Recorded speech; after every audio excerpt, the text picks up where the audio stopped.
In a small village on the edge of a sprawling savanna, there lived a boy named Kofi. He was a joyful child with a heart full of dreams, and his biggest dream was to become a professional footballer. Every day, Kofi would take his worn-out football, stitched together with bits of old cloth, and run to the dusty field just outside the village. There, he would play until the sun dipped low, casting long shadows over the golden grass.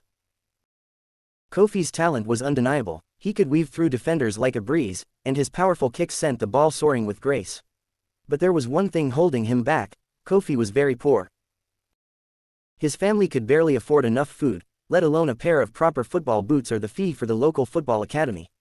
One day, as Kofi played alone on the field, he noticed something unusual.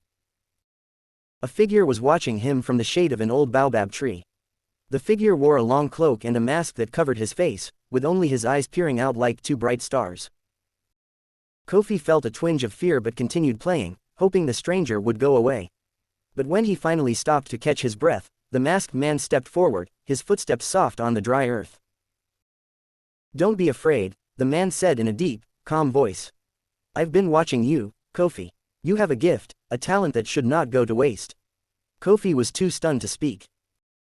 The man reached into his cloak and pulled out a brand new football. It was shiny and clean, unlike anything Kofi had ever seen before.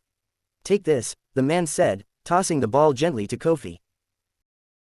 "With this ball, you'll be able to practice better. But that's not all. I'll help you achieve your dream." "Who are you?" Kofi finally managed to ask. "Just someone who believes in you," the man replied with a wink.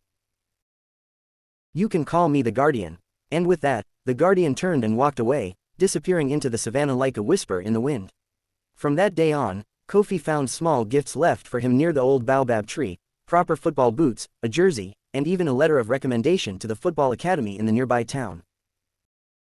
The Guardian never revealed his identity, but he watched over Kofi, ensuring that he had everything he needed to succeed. With the Guardian's help, Kofi's skills improved, and soon he was accepted into the academy. His coaches were amazed at his natural talent and determination. Kofi worked hard every day, driven by the memory of the masked man who had believed in him when no one else did. Years passed, and Kofi's name became known throughout the country. He was no longer the poor boy from the village but a rising star in the world of football. Yet, he never forgot the mysterious Guardian who had given him the chance to follow his dream.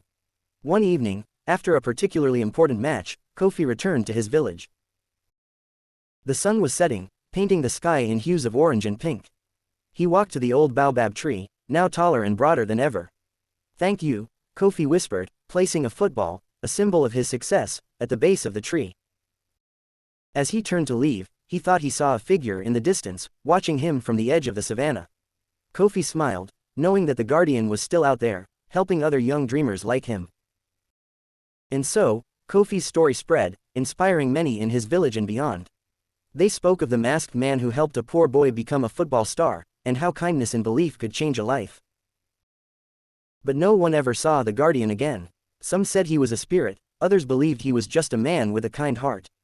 But Kofi knew the truth, that sometimes, all it takes is a little help and someone who believes in you to turn dreams into reality.